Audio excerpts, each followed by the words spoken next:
सांचीहट जोशी समाज बाड़मेर द्वारा प्रतिवर्ष की भांति भाद्रपद कृष्ण पक्ष की चतुर्थी गुरुवार को बहुला चौथ के रूप में गौ पूजक चौक मां रानादे कुंज के पास पनघट रोड पर मनाई गई। इस दौरान सामूहिक गौ पूजन महोत्सव शास्त्र सम्मत विधि विधान और वैदिक मंत्रोच्चार के साथ संपन्न करवाया गया। इस सामूहिक गौ पूजन में समाज की सैकड़ों सौभाग्यवती महिलाओं ने पारंपरिक पवित्र वेशभूषा से सुसज्जित होकर बछड़े सहित गौ माता की पूजा कर अपने परिवार, समाज और राष्ट्र के लिए आशीर्वाद प्राप्त किया। पंडित राकेश जोशी ने विधि विधान के साथ गाय और बछड़े की पूजा करवाई। सांचीहट जोशी समाज बाड़मेर द्वारा प्रतिवर्ष की भांति भाद्रपद कृष्ण पक्ष की चतुर्थी गुरुवार को बहुला चौथ के रूप में गौ पूजन चौक मां रानादे कुंज के पास पनघट रोड पर मनाई गई। इस दौरान सामूहिक गौ पूजन महोत्सव पंडित राकेश जोशी ने शास्त्र समेत विधि विधान व वैदिक मंत्रोच्चार के साथ संपन्न करवाई। समाज अध्यक्ष जयकिशन जोशी ने बताया कि इस सामूहिक गौ पूजन में समाज की सैकड़ों सौभाग्यवती महिलाओं ने पारंपरिक पवित्र वेशभूषा से सुसज्जित होकर बछड़े सहित गौ माता की पूजा कर अपने परिवार, समाज एवं राष्ट्र के लिए आशीर्वाद प्राप्त किया।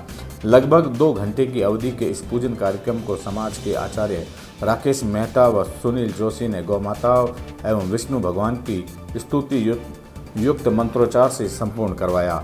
मंत्रोच्चार युक्त पूजन विधि से गौ पूजन चौक से आसपास का वातावरण धार्मिक मंत्रों से गूंज उठा। गौ पूजन कार्यक्रम में बड़ी संख्या में उपस्थित पुरुष, महिलाओं एवं बालकों ने गौ माता के दर्शन कर मनोकामना पूर्ण होने की प्रार्थना की। गौ पूजन कार्यक्रम का सफल आयोजन सांचीहट जोशी समाज संस्थान बाड़मेर ने किया।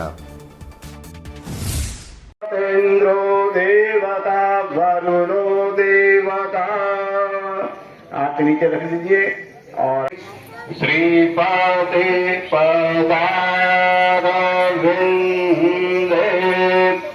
और बछड़े की पूजा की जाती है। और इस दिन समाज के जो महता, जो कर्मकांड करने वाले ब्राह्मण लोग हैं, वो पूरी इस विधि को प्रत्यक्ष मंत्रों के द्वारा करवाते हैं। और क्यों मनाया जाता है, इसके पीछे द्वापर युग की एक कथा है। श्री भगवान कृष्ण की गौशाला में बहुला नाम की एक गाय थी। बहुत ही सुंदर, बहुत ही प्यारी गाय थी और कृष्ण भगवान को वो गाय बहुत ही प्रिय थी और वो गाय भी कृष्ण भगवान में बहुत स्नेह रखती थी। कृष्ण भगवान को देखते ही उसकी स्तनों में दूध झरने लगता था और भगवान श्री कृष्ण उस दूध का पान करते थे। एक दिन भगवान को मन में हुआ कि मैं इस गाय की परीक्षा लूँ, तो गाय वन में चारा चल रही थी, तो भगवान ने सिंह का रूप धारण कर लिया और गाय से कहा कि मैं तुझे खाऊंगा। तो गाय ने कहा कि मुझे खा लेना, कोई बात नहीं, लेकिन गौशाला में मेरा बछड़ा मेरा इंतज़ार कर रहा है, मैं उसको दूध पिला के आती हूँ, फिर आप मुझे खा लेना। तो सिंह ने दहाड़ते हुए कहा कि ऐसा कभी होता है, प्राणों के आ जाने पर तुम बहाना बना रही हो। तो गाय ने सत्य और धर्म की वचन देते हुए कहा कृष्ण सिंह को कि मैं शाम तक तुरंत वापस आ जाऊंगी और फिर आप मुझे खा लेना। और वास्तव में वो गाय अपनी गौशाला में गई, बछड़े को दूध पिलाया और फिर पुनः वापस सिंह के सामने आ गई कि मैं आपके सामने प्रस्तुत हूँ। तो सिंह जो कृष्ण भगवान का रूप थे, वो कृष्ण भगवान अपने रूप में आ गए और गाय से कहा कि मैंने तुम्हारी परीक्षा ली थी कि तुम कितनी अपने वचन पे, अपने सत्य पे, अपने धर्म पे तुम कितनी दृढ़ हो और आज तुम इस परीक्षा में उत्तीर्ण हुई। मैं तुमसे बहुत खुश हुआ। आज के दिन सभी लोग गाय और बछड़े की पूजा करेंगे और तब से यह पूजन का आयोजन चलता आ रहा है।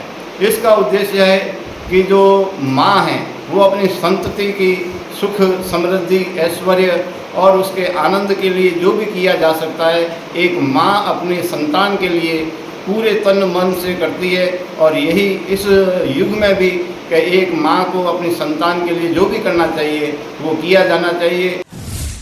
आयोजन में समाज के उपाध्यक्ष ललित जोशी, महेंद्र ठाकुर, मंत्री वसंत जोशी, कोषाध्यक्ष धनेश जोशी, संयुक्त मंत्री नारायण जोशी, सुरेश जोशी, शंकरलाल जोशी, पवन कुमार जोशी, सूर्य प्रकाश जोशी, चंपालाल जोशी, अशोक कुमार व्यास, अंबालाल जोशी, छगनलाल जोशी, नारायण दास व्यास सहित कार्यकारिणी सदस्य एवं समाज के अनेक गणमान्य व्यक्ति उपस्थित रहे और कार्यक्रम व्यवस्था में सहयोग किया।